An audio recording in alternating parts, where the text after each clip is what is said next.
Welcome, everybody, to another episode of Wrestling Doesn't Make Sense. It's a podcast where me and John go back through wrestling history and look at some things that don't make any sense. You know, we looked at some wacky Royal Rumble shenanigans last week. Mm-hmm. And we didn't see a whole lot of shenanigans this week on the Royal Rumble. Not especially, no, but, you don't need that many wacky shenanigans, do you? Exactly. Let that be a lesson to every wrestling company ever.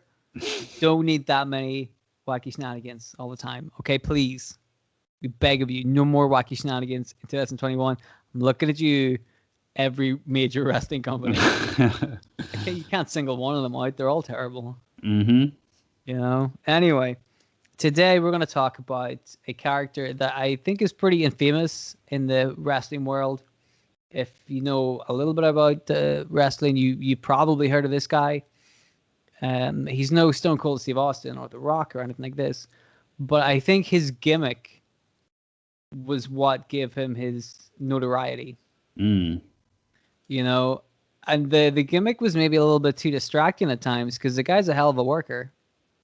Yeah, definitely. But at the same time, you can say that the gimmick helped make him like a big name in the business. Like, he maybe was a bit bland before it. Like, there wasn't too much to him, and he was a bit sort of in the shadow of his father as well. But when he became this character, this is when he kind of found himself as a performer, I'd say.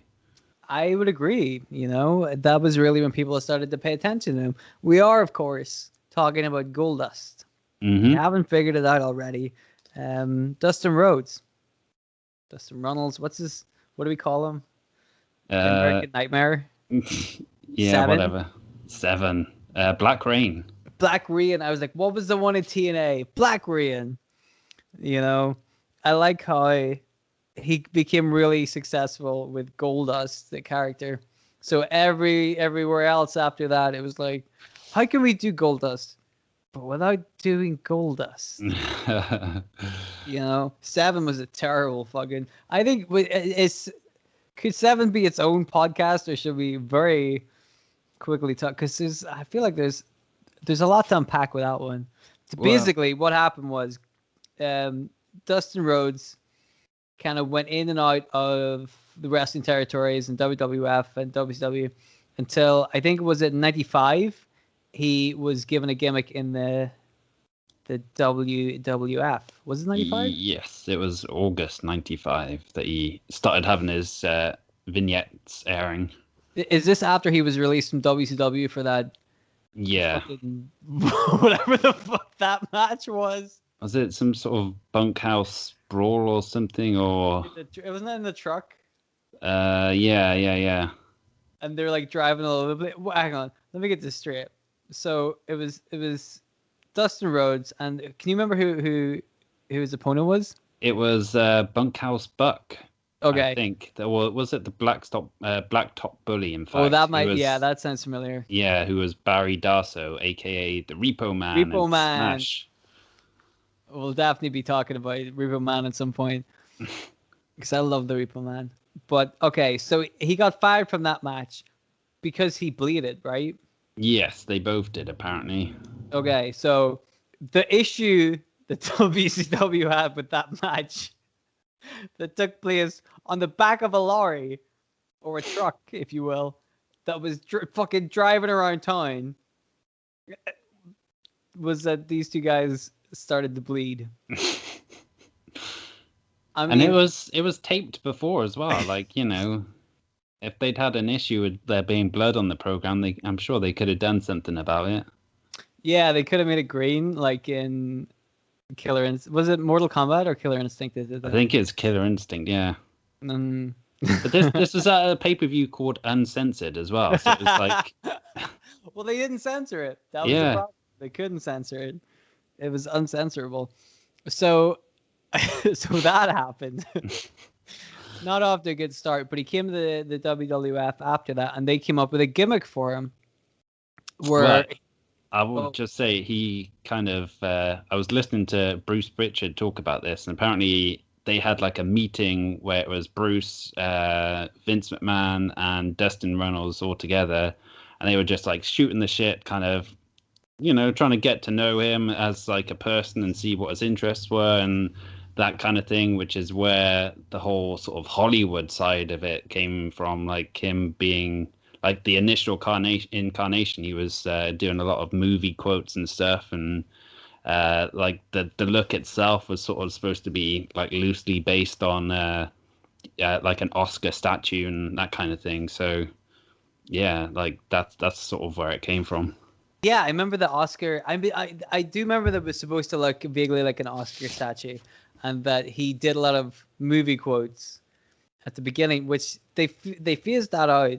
Like, but like after, like if you think about how long that Goldust character has been around for, and also how often he does those quotes, you know what I mean? Like I again, once the notoriety of the character came out, they kind of were just like, it's Goldust, you know.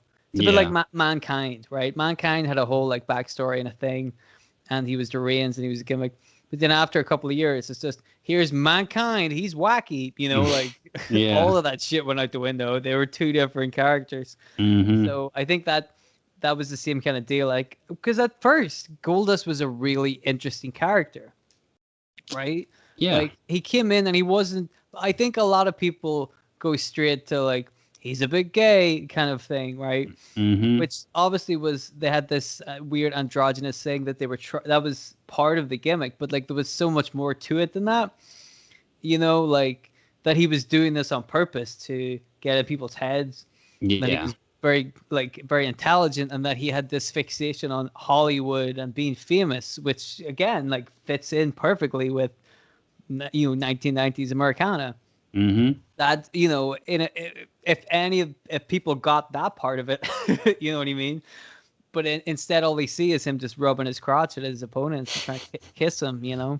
And they're like, that's the bad bit. And you're like, well, exactly. You miss the glaringly obvious pastiche of American life right now, where they're obsessed with fame and fashion and money without having any idea what any of that shit means, right? That was what Goldust represented. They're like, no, that's fine. Don't worry about that. But he kissed a boy. I ain't having that shit on my TV. Right. So that was kind of the gimmick. Goldust was I would say in the early days more sinister than he became.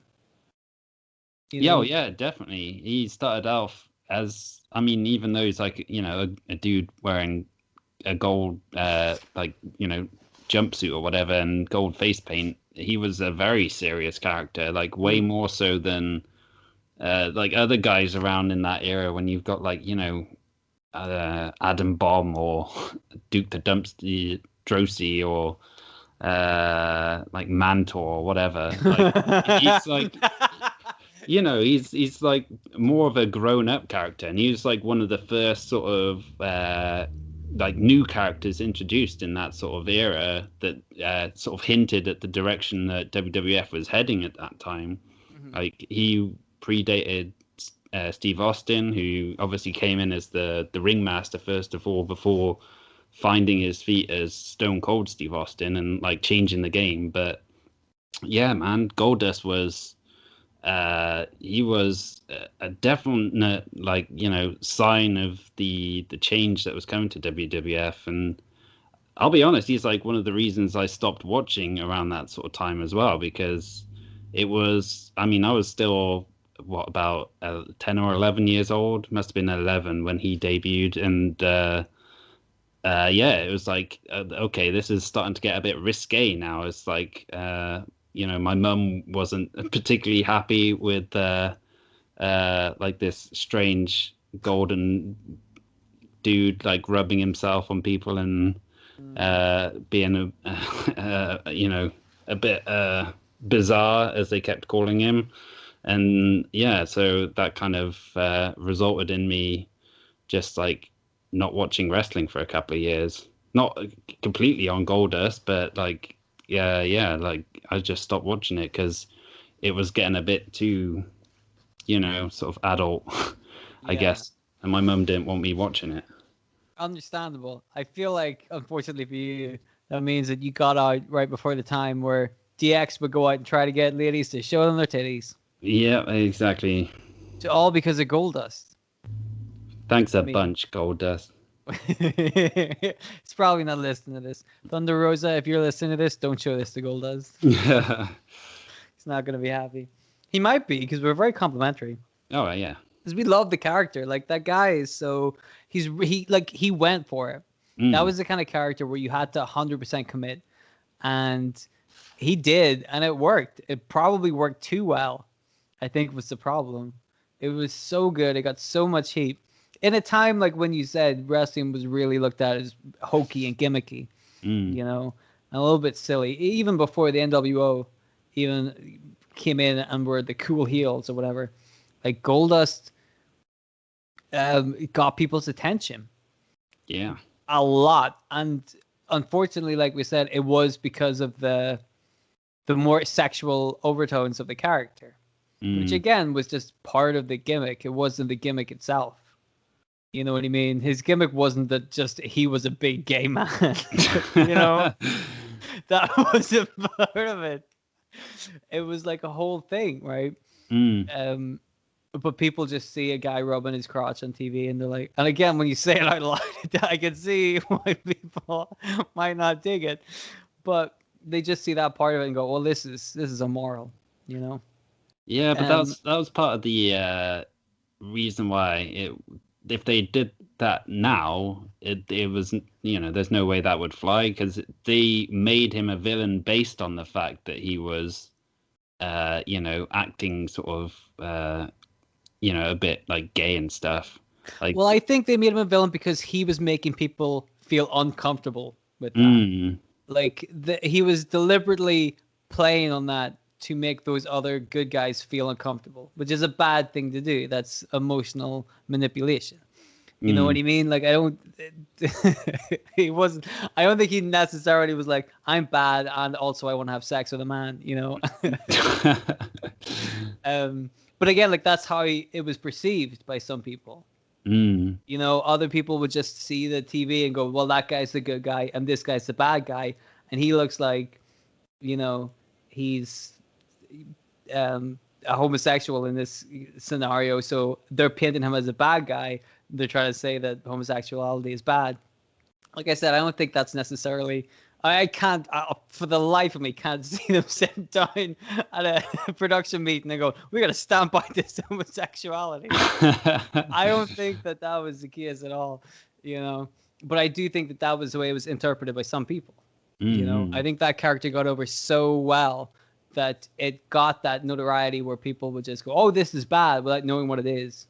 You remember, like, you must know the stories of Monty Python trying to get the Holy Grail finished, and the outcry that they got from like the Catholic Church and stuff like this. And they hadn't watched the film. They didn't see the point of the film, which was that the guy in the film wasn't Jesus. That was the joke. They were just like, this is a blasphemous film, and you're like, well, you just heard about the outcry and therefore are outraged from what you've heard. Which makes sense, right? Somebody said, hey, there's a blasphemous film, and these guys are like, well, that sucks, I don't like that. But they didn't get the whole information. And then by that point, even when you're given the full information, you're already, as we know, Americans are very stubborn. Once they get that far into it, they're like, well, we got to keep going now. Can't show any face. Gotta ride this one out. It's still bad, you know? So Goldust started getting attention, but not the kind of attention that the WWE necessarily would have liked. It was like negative attention. People were very like, we don't like this character. We don't like the way it's. We don't like the way it's portraying gay people. You know, it's offensive. So then they were in a real quandary right then. What do we do with Goldust? Because this, like we said, Dustin Rhodes is a very talented wrestler. You know, great hand. They want to keep him around. The Goldust character was popular, so we know he can work. We know we can pull shit off. What do we do with him, right? So Goldust over time started to become more watered down. But like we said, he came in 95. Mm-hmm. Right? And I can tell you that by 97, by the end of 97, they had already figured that they needed to change something. All right. So let me tell you all about the artist formerly known as Goldust. A poem. Well, at some point, Goldust in storyline got fed up with his manager / wife, Marlena, also known as Terry Runnels.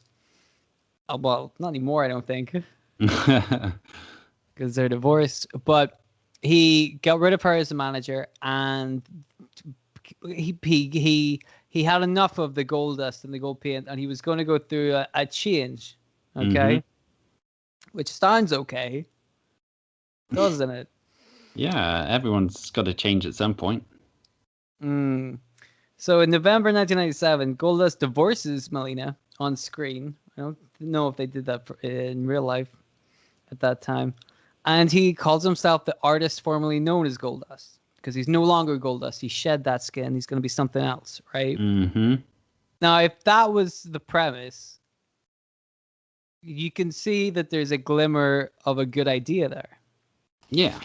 Goldust was very over the top and extravagant. And if Dustin Rhodes is going to reinvent himself, he could be a more straight-laced kind of technical wrestler to show off what he could do, right? Mm-hmm. But imagine there's going to be some kind of significant change in the character. Yeah. I mean, he's the artist formerly known as Goldust. He's no longer known as Goldust. This, of course, was a really shitty attempt at parody. I don't know if that's even a parody of the artist formerly known as Prince, otherwise known as Prince. But for a while in the 90s, he changed his name to the artist formerly known as Prince, or the little symbol, the little Prince symbol. Yeah. Which he did because his record companies kept screwing him over with like stuff, and he didn't like this, and he didn't like the way he was represented. And in the contracts, you're known as the artist. You know? So he just was like, well, I guess that's my name now. I'm the artist, right? That was the gimmick, which makes sense. And then people were like, look how big headed he is. He's a fucking rock star. Oh, I'm the symbol, you know, make a big deal of it. And they missed the point entirely. You know what I mean? That's the same with this Goldust story. Somebody heard this on the news without knowing the full story and thought, that's great. I say somebody, I suspect I know which somebody it was. Whenever you hear the rest of the storyline. But they heard the artist formerly known as whoever. Wow, that'll work perfectly for Goldust, right? I mean, it could have if that was the gimmick. If he was trying to change the contract to get out of his own contract, so he called himself the artist formerly known as Goldust. That could have worked. Yeah. It's not what they did. So, like we've established, Goldust is changing his persona. He's fed up with Goldust, okay? There's a new change coming. He's the artist formerly known as Goldust. The first time we see the artist formerly known as Goldust, he is being dragged around on a chain attached to his nipples by Luna Vachon. He is dressed in this weird green latex kind of suit with a ball gag in his mouth like a gimp. And his hair is like kind of bright pink. But he's still wearing the Goldust makeup. And he has to do an interview in the middle of the ring with Jerry the King Lawler. So he's just rolling around the ring like a gimp, and Luna Vachon says, this is Goldust. I'm helping him come out of his shell. Well, this is the artist formerly known as Goldust, I should say. I'm helping him come out of his shell by doing all these weird things, and he'll be free now. And I'm like, you have him on a chain, and you've just told people he's going to be free. And he's fed up of the Goldust character. So to be free, you're going to give us the most extreme version of the Goldust character. Yeah. Like, what? Oh, but there's more. Oh, but there's so much more. So now this is his gimmick, right? He doesn't know who he is. He's like a bondage freak. Like, also, if you're trying to take the heat off Goldust, right? If the character of Goldust was too much, why did they repackage him as a gimp? I mean, What? this is the Attitude Era, all wrapped up in a neat little package right there. Like they saw Stone Cold Steve Austin getting over by swearing and drinking beers and being this like yeah, sort of completely different kind of character to what had come before him. More adult based, I guess, and more extreme with an X instead of an EX. But yeah, like I guess they saw this as like a natural progression in the same sort of vein, maybe. Okay. Well, we're about to get onto that right now. So this is like the first week of December or something. He's already just that was in December 1997. Mm-hmm. This is what's going to happen on December 29th, 1997. All right. So he's had this gimmick for a month Yeah. ish. And I say gimmick with, in inverted commas. Because what is this? So Raw opens up with an advertised match. Stone Cold Steve Austin versus the artist formerly known as Goldust, right? Mm-hmm. And again, if this was an original storyline, you go, well, this is a great way to debut the character against fan favorite Stone Cold Steve Austin. If he makes a good showing here, this will get the character off the ground, right? I mean, he did this shit with Scott Hall. Scott Hall was a huge deal. And then whenever he did the work with Scott Hall, Hall sold it so well that it helped get the Goldust character over, right? Absolutely, yeah. So, okay, Stone Cold Steve Austin's a pro. This is a multi-million-dollar company with very talented writers. This must be great. So Goldust comes out dressed dressed like a baby because it's almost the new year. So he's dressed up as a baby with a bottle and everything. He cuts a promo as a baby, which apparently, according to Goldust, is sounding like a very effeminate man, but who occasionally says "goo goo gaga." That's what a baby sounds like if it cuts a promo. How could this get any worse? Why Steve not Austin introduce a portal, Lou? Steve Austin comes out and brings down from the ceiling a portaloo. They called it a porta john. So if you're listening to this in America, that's what that is. You know what that is? A kind of bathroom cubicle you can use outside, like at festivals and shit, right? Mm-hmm. He brings that down from the ceiling. Good thing they had that right there, and just throws Goldust into that.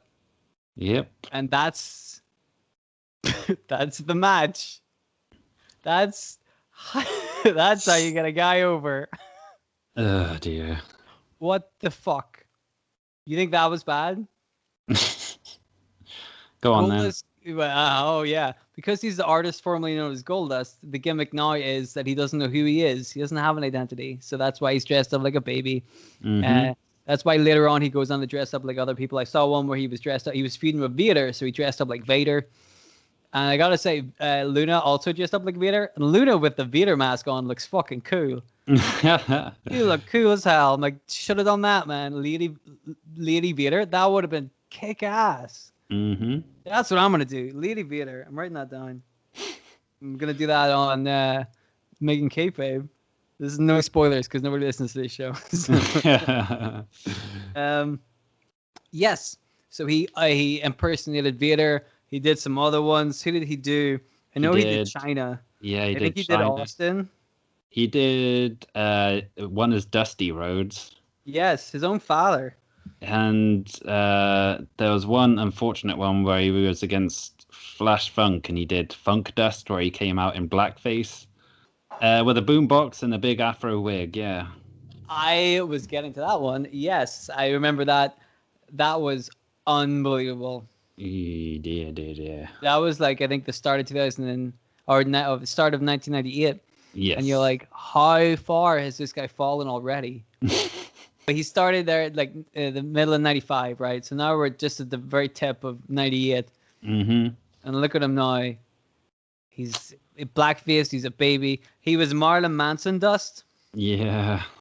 Which these days, not a good look. Not a good idea. No. But the thing is, when you saw him dressed up like that, he looked fucking intimidating.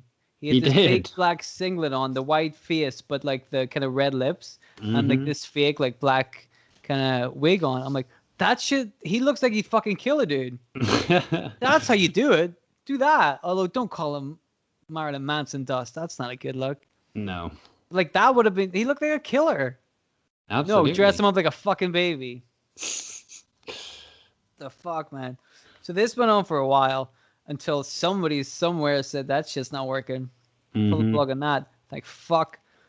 And eventually, the Blue Meanie came into the scene. Well, hang on. There's some stuff going on first. There was a bit where Goldust, he kind of threw his costume into the trash and set it on fire on Raw, and basically blamed Vince McMahon for making a fool out of him for the past 3 years, and telling the world that from now on he was going to be Dustin Rhodes again. And then for like a good few months, he started doing this like born again Christian thing where he sort of, alluded to finding God, and then he started like proclaiming that he was returning, like as in Jesus, or that's what everyone thought he was talking about, like in the sort of doomsday sort of preacher kind of thing. But it actually turned out to be Goldust, and so he brought Goldust back to kind of go after Val Venus, who at that time had, I think, hooked up with Terry Runnels and kind of, was like flaunting it in Dustin's face. So, yeah, he went from born again Dustin Rhodes to Goldust again, and then, that's where the Blue Meanie comes in. That's where the Blue Meanie comes in. Or should we say Blue Dust? Indeed. Now, I don't know who came up with this gimmick, man. But that makes sense. I'm not just because I love the Blue Meanie. Although I do love the Blue Meanie. But I'm like, the Blue Meanie was like a weird character, like a hanger-on in in ECW. Like that was his gimmick. He was easily swayed and easily infatuated, so he was like a perfect lackey, and that's what he was in ECW. So when he came to WWE or WWF at the time, it made sense that he would do a similar kind of gimmick, and it makes sense that he would be infatuated with a character like Goldust. He's very strange himself, so you can see why the Blue Meanie and Goldust would get along together, and I thought this was great. That's a great use for the Blue Meanie. How the fuck did they figure that out? Yeah. Now, where did that go? Whole lot of nowhere. I must preface this by saying I believe that this all started because in ECW they did a promo out in I think it was like in a kid's playground, really late at night, and I think Raven was like asking Stevie Richards for some prostitutes, and Stevie Richards says, "I couldn't find any, but I got this." And they smash cut to the Blue Meanie lying on, what was he lying on? Like a roundabout or something? All right. He was lying on something, like a swing set, like covered in like some kind of blue paint stuff. Oh dear. But totally naked, with his feet, his legs very strategically placed. And he calls himself Blue Dust because that was also the gimmick of the BWO. They would just parody other people. So I think that's where that came from. Right. That horrific image brought on Blue Dust. But I thought that was great, man. I loved that. I mean, that was a shame it didn't go any further. But again, that could be my love for the Blue Meanie. Yeah, I think the only reason it probably didn't go further was because Goldust handed in his notice and pretty much left the company in like June of '99. So. But like you could see, I thought that had legs to it because you could have, like this weird like father-son relationship between Goldust and the Blue Meanie. I thought that could totally work, man. With those characters, if they had the correct writers, if they didn't have Vince Russo. But that's probably a big reason why, Dustin handed in his notice and went looking in pastures new. to see if the grass is greener, because he'd been Goldust for like a good going on 4 years by the time he asked for his release. So he'd kind of played the character and got over, but never really been pushed as like a proper main eventer or anything like that. And if anything, he's like, the whole storyline with Blue Meanie, as entertaining as it was, and as well as they fit together, he's like putting himself in a comedy role. And if you kind of get stuck in that role, you kind of get pigeonholed for the rest of your career almost, and it can be hard to become a big success or like a big name or win world championships if you're just seen as like a comedy guy.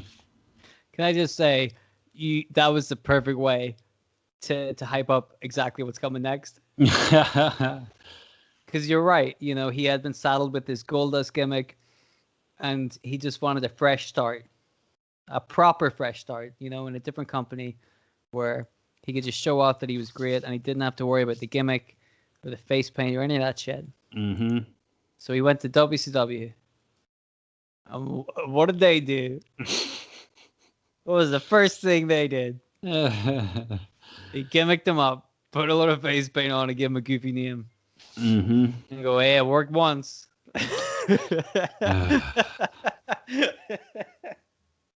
We can do it again. Dear, oh dear. Lightning always strikes twice. Yeah, that's the famous saying, isn't it? So WCW, and we have made our thoughts on that era of WCW very clear. If you have no idea what we're talking about, just watch any show from WCW from like 1998 onwards, because it's just, what the fuck, right? None of this makes any sense. Do you remember the bit where Hulk Hogan was just looking at his own head in a box? Yeah, and he freaked out over it. He gets a box. I was talking to Bryce about this because we were doing the NWO, and I'm like, remember that bit where Hulk Hogan got a present, and he opens a present, and it's his own head inside, and he just screams at the head, and that's how Nitro goes off the air.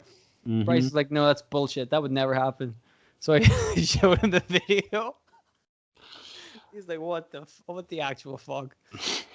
So WCW, they're not at all adverse to playing a shitty game, and they brought in Dustin Rhodes and just gimmicked him up the same way WWE did, only without a plan. Well, the thing is, the whole like vignettes and stuff they started showing to kind of hype the debut of Seven. It was just basically him, like in the full creepy makeup and stuff, and he's just like standing outside kids' bedroom windows. Like, yeah, how ominous is that? Like, he's like the wrestling's first, kiddie fiddler. Right. The vignettes presented him as a fucking child predator, right? Yeah. Because if you think about, right, we all know that you have to suspend your disbelief a little bit in the terms of professional wrestling, right? Mm. But also when you do that, you do it in the terms of professional wrestling. For example, Undertaker, he was a dead guy, right?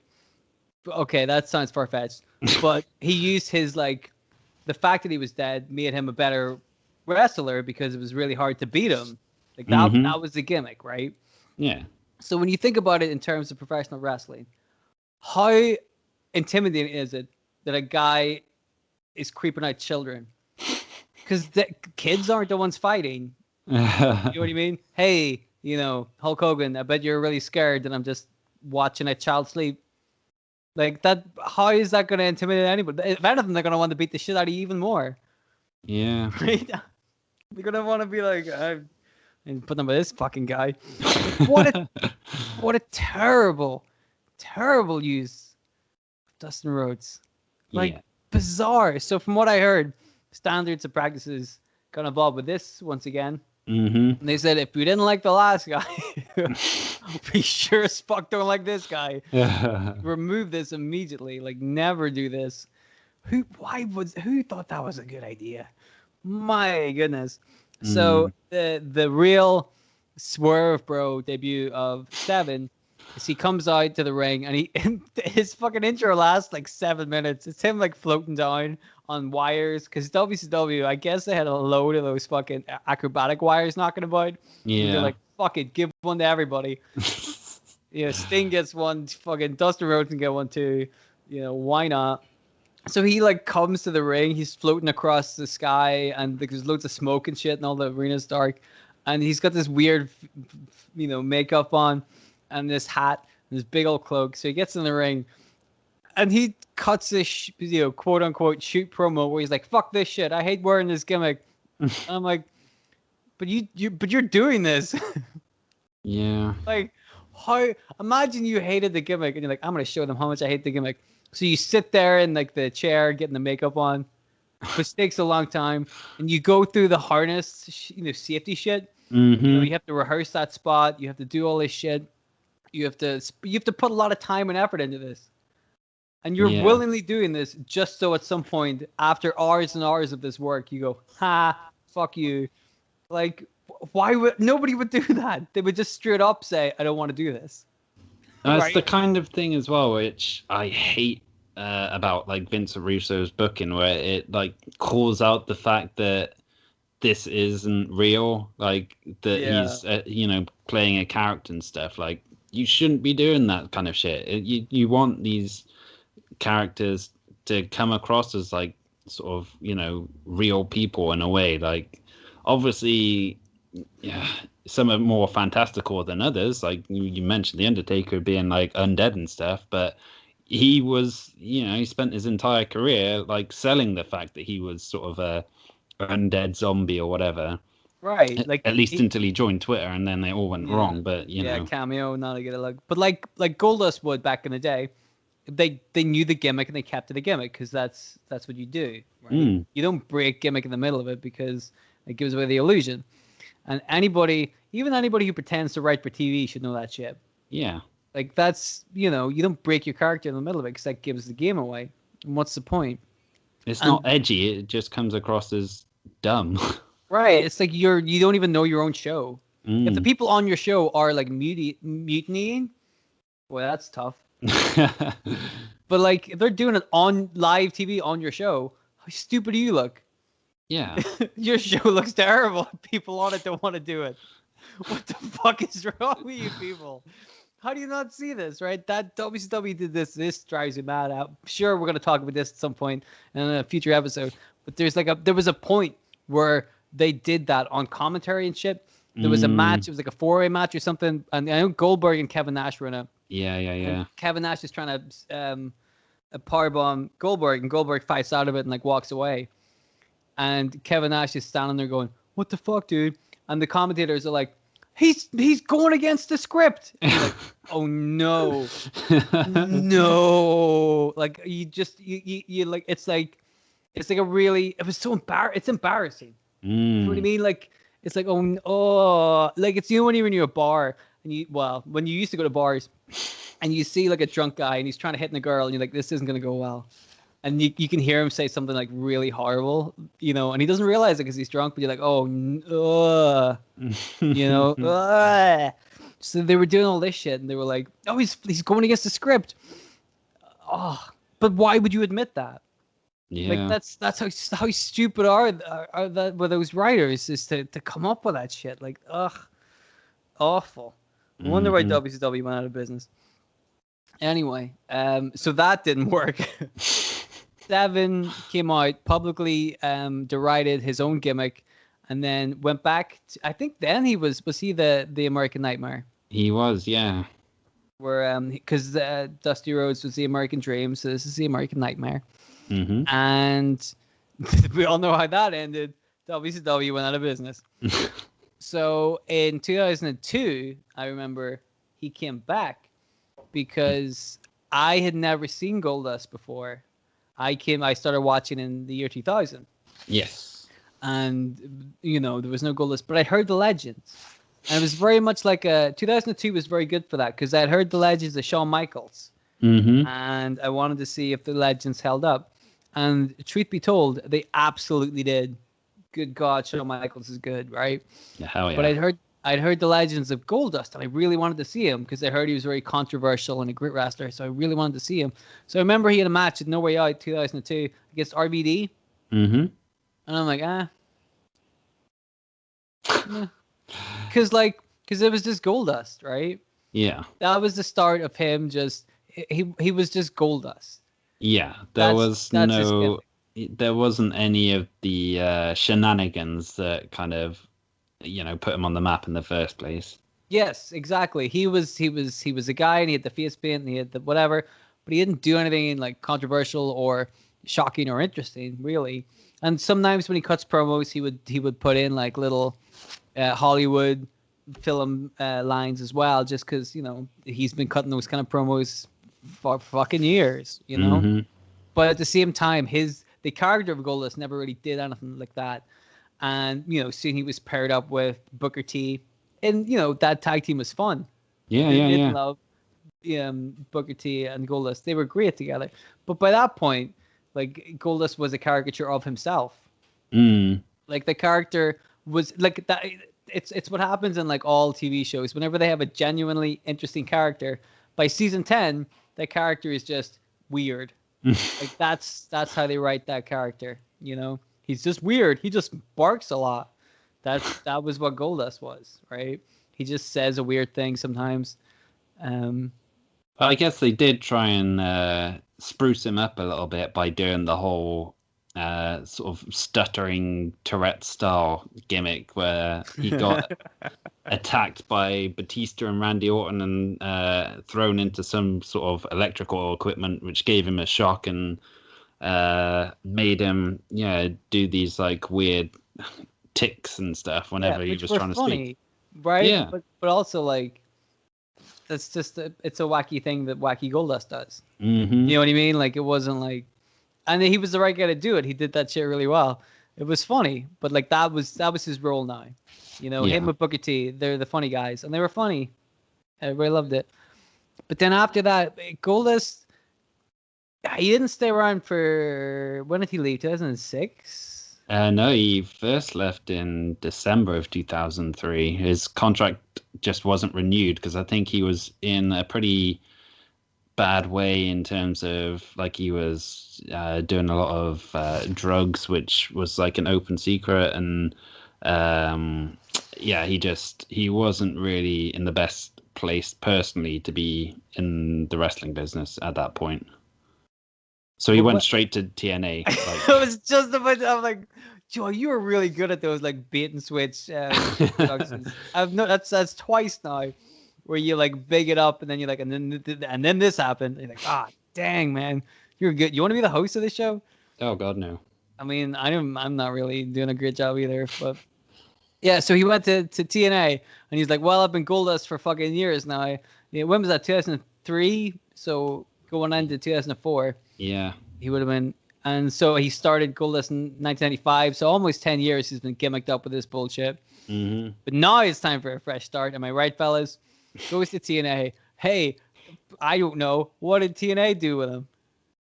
A whole lot of nothing. Did they gimmick him up with a load of bullshit?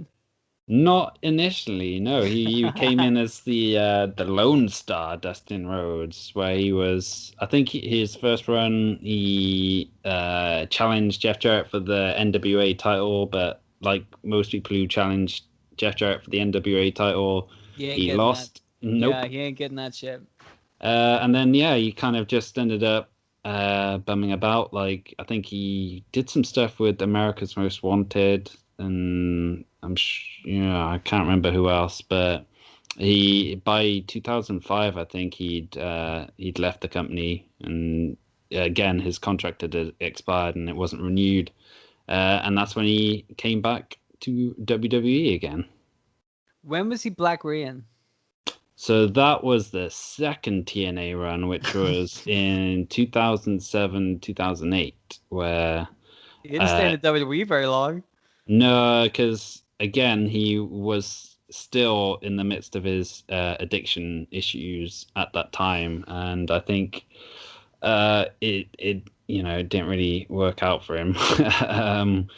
But like 2008, I believe, is the year where he kind of realized that he was on a bad path and, you know, heading the wrong direction. Like, well, heading towards the inevitable direction which a lot of old wrestlers have gone in, and it wasn't going to end well. So he kind of cleaned up his act and got sober and has been ever since, which is pretty fucking awesome. And my hat goes off to him.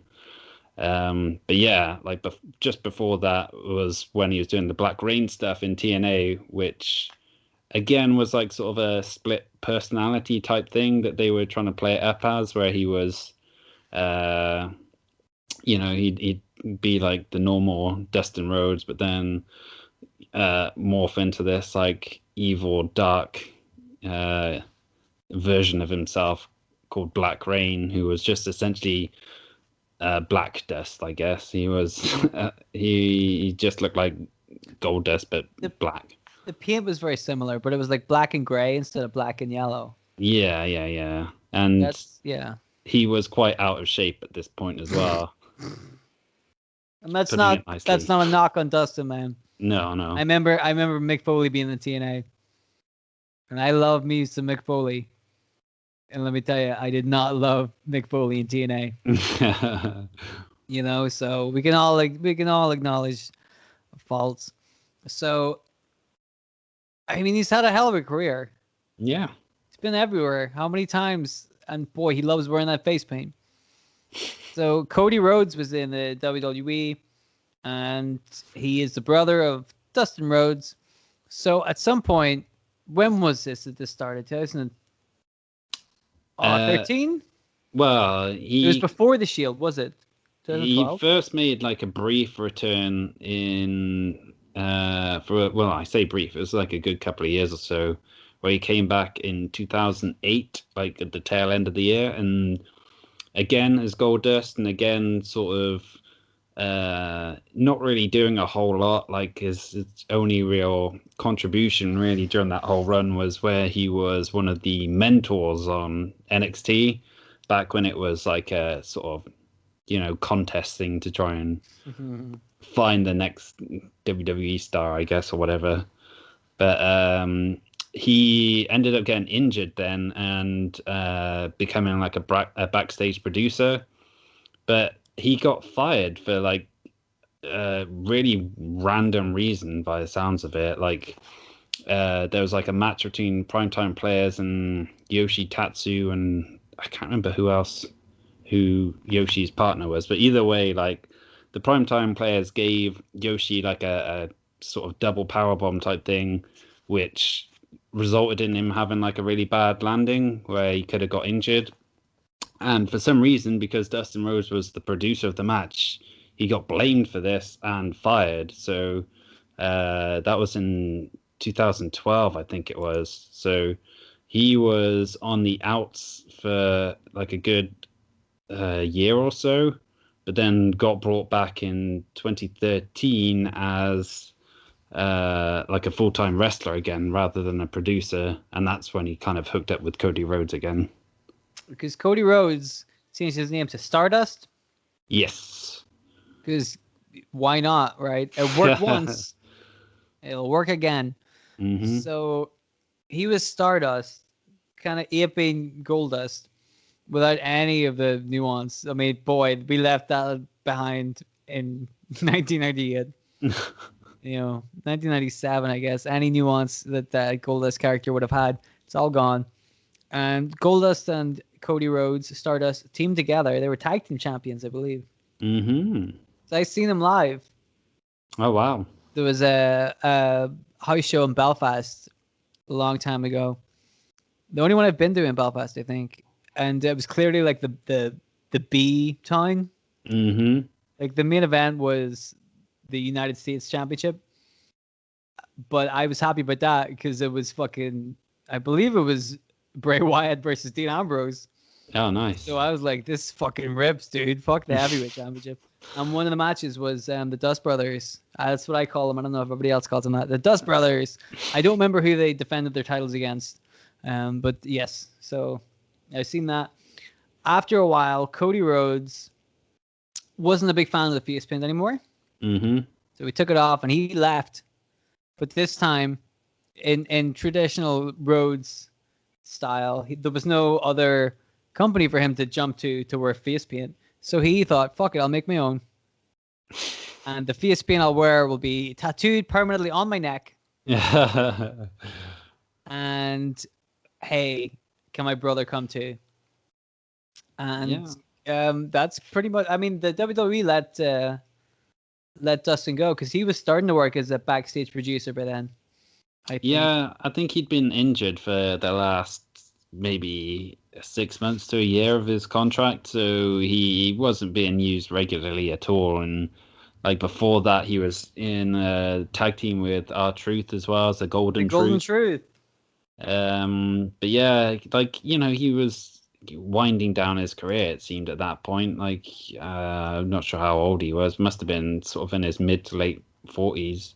So, you know, it kind of made sense that he wasn't gonna be, you know, a highly featured guy or, you know, being put into big feuds and big main events and stuff. But he still had a role to play. But obviously, it wasn't kind of as fulfilling as you know, leaving WWE and seeking just hooking up with his brother in AEW, I guess, and doing their own thing there. Yeah, I think it's one of those cases where you hear about it sometimes with these wrestlers where, you know, they're not opposed to doing some of the backstage production work, but like they still have years that they want to wrestle. Like, wrestling takes a toll on your body. There's only a finite amount of years you have to do that. And he thought he still had some gas left in the tank and wanted to utilize that.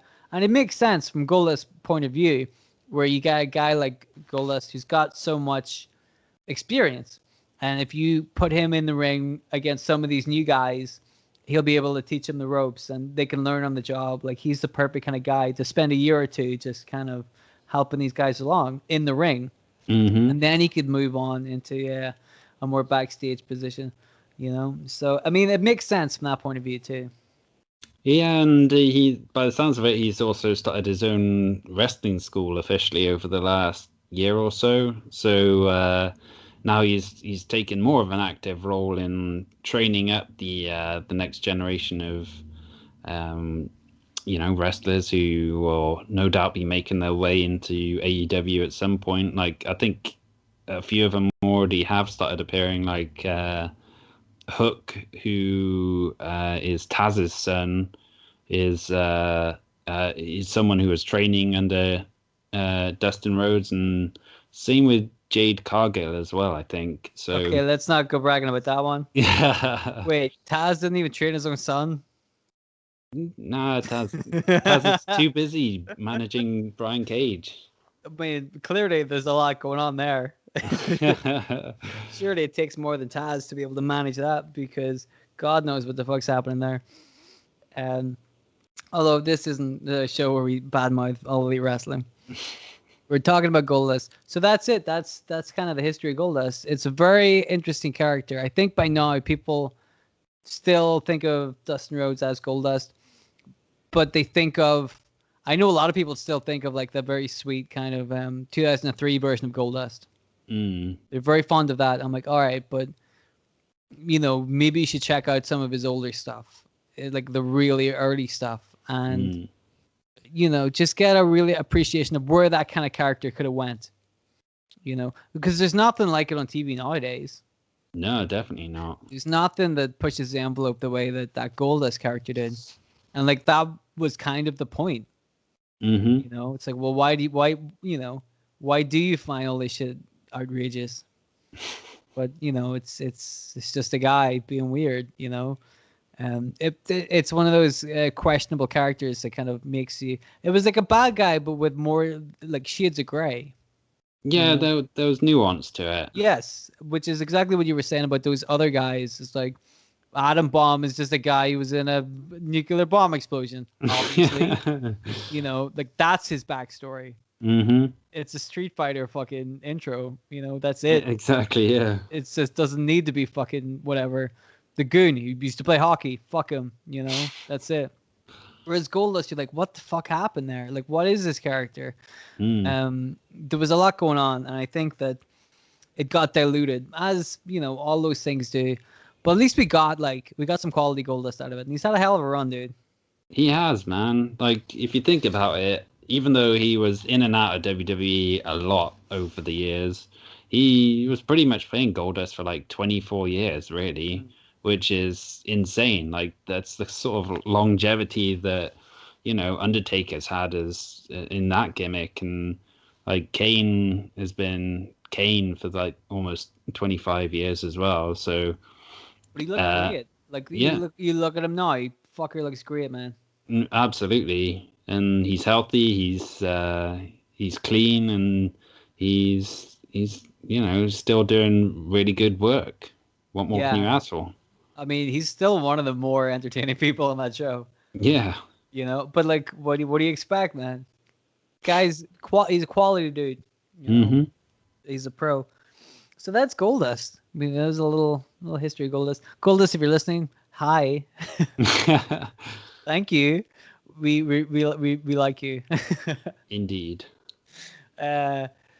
So yeah. Guys, if you're listening to this, let us know what do you think about Goldust in the comments. What was your favorite Goldust moment? I'm sure there's gonna be a lot of him like barking at people or messing around with Booker T. But that shit was funny, man. That shit was funny. So let us know what you think about Goldust. We'll be back next week. We're going to be talking about some more wacky things from pro wrestling, I think, because there's lots to go around. Indeed, yes, there's a lot to go around. But we'll be back next week. Make sure to subscribe to the channel to be able to see more videos, and we'll have some more ones out soon. Boy, I got through that one pretty well. Fuck. Anyway, yeah, thanks for listening, guys. Really appreciate it, and we'll see you in the next one. So goodbye. Bye-bye.